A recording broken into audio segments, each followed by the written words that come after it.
We're here at the headquarters of Gloversville Transit here on West Fulton Street, and with me is Brent Warren, who is the director of our transit system, and our superintendent of schools, Dave Halloran. And we want to talk about a cooperation between the city of Gloversville and the school district in adding this transit system as another way of getting to school for our students. And so I'll turn it over to Brent. He'll talk about the route where students can be picked up, and with this, students get free transportation on our transit system to school and from school as well. Brent? Thank you, Mayor.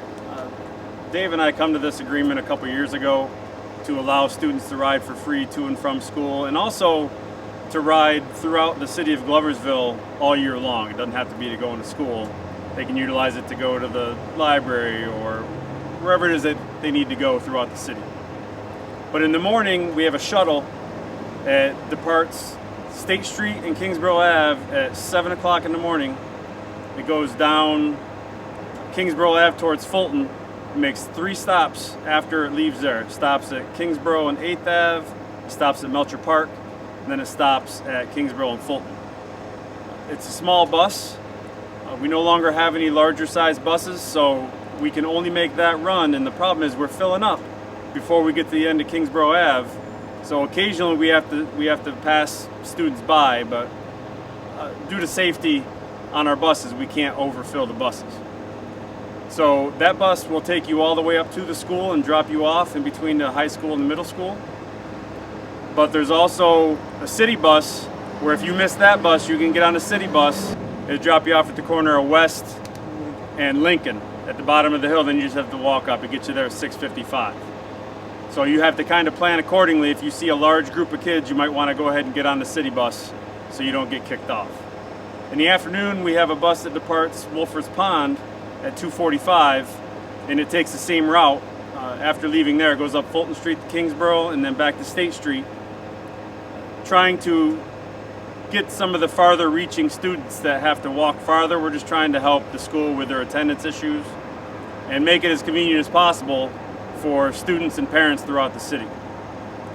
I'm not sure how much deeper we want to get into it, but So there's just 2 different options.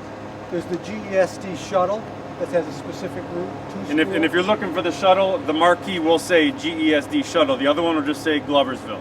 Right. And on your website and ours, the schedule is posted. The schedule's posted. There's copies of the maps that you can download and print out. You can pick up copies of the maps here or at City Hall. Or if you just call us, 518-773-4528. Let us know what you're looking for. I can email you, or we can even fax it. So whatever works the best for you and trying to get the information out. So, on behalf of the district, I want to say we're very grateful for the partnership we have. The mayor and both Brent have been great partners. As Brent said, we've had challenges with attendance. The Board of Education has been willing to fund this endeavor, working with the city to provide options for people who live within city limits who are not entitled by law to have transportation to and from school. That's unique to cities in the state of New York. Some folks who move to Gloversville don't realize that there's not door-to-door pickup unless it is articulated via an IEP that a student has door-to-door pickup. So the district is paying the city to transport you, and we said we'd do it 24/7, 365. So we think that's a great in-kind service. It's a partnership with the city, but it is a privilege. It is not a right. Our code of conduct and the behavior of our scholars on this city bus still falls under the jurisdiction of our code of conduct. So the way that our scholars comport themselves on buses for the city is the same expectation we have for district transportation, or if you're riding out to a sporting event to participate. Your conduct is expected to be appropriate at all times, and if the city determines, if Mr. Warren says, Mr. Halloran, so-and-so can't ride the bus anymore, we're honoring that. It is not a right.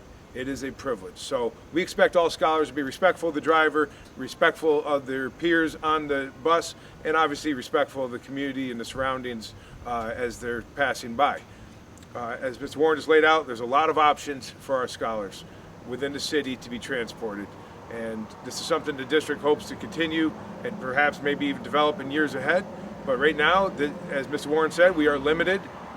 So if a bus passes you by, we still hope you're going to get yourself to school and that you come up with other alternative ways to traverse the city to get to school on time. Because at the end of the day, you're not going to succeed in school unless you're there.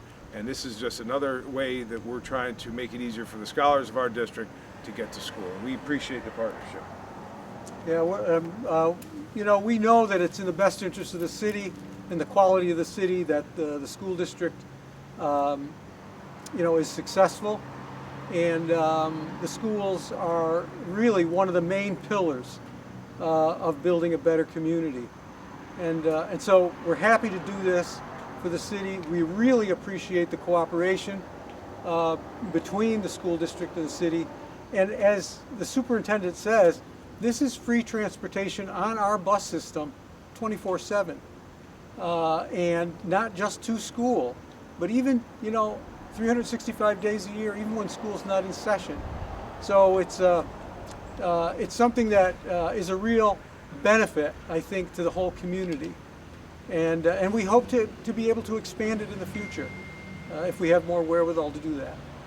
And I would just say one last thing. Anybody watching this video is interested in driving, whether it's for the city or for HFM BOCES, who handles a lot of our transportation, there's opportunities. We're willing to pay for training. I don't know if the city does, but I know that we do. And there is a shortage. So it's, you know, perhaps if there's more drivers, there'd be more opportunities for us to service more of our scholars. So thank you so much. Excellent. Okay. Thank you.